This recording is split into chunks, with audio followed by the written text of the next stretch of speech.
يا هجوسي شب نار القاف واقدح بالجزيلة، الشعر هذا مجاله والفخر هذا مجاله، في مقام أهل الجمايل والمواجب الأصيلة.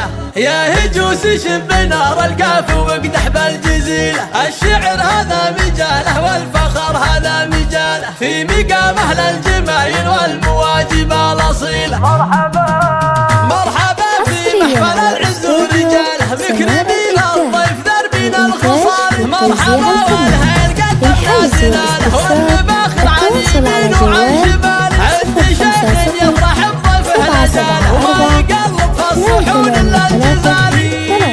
راس قوم ومركزه بالعز عاله، نادر بالطيب ما يخفي رياله، الكرم والجود عنده راس ماله، هيبته هيبه خذاها من فعاله، بالشجاعه والمواقف الثقال. العريس احمد صديد الرجال فيها الفرح هالامثال، الف مبروك الفرح واحلى الليالي، الف مبروك الفرح واحلى الليالي.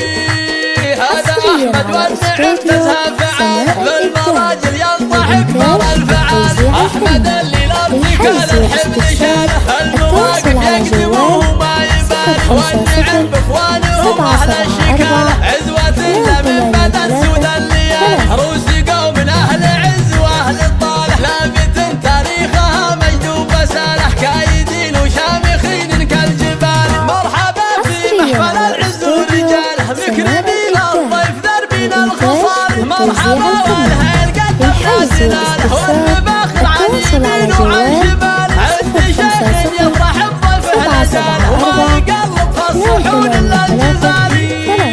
راس قوم ومركزه بالعز عاله، نادر بالطيب ما يخفي رياله، الكرم والجود عنده راس ماله، هيبته هيبه خذاها من فعاله، بالشجاعه والمواقف الثقال. العريس احمد صديد الرجال فيها الفرح هالامثال، الف مبروك الفرح واحلى الليالي، الف مبروك الفرح واحلى الليالي.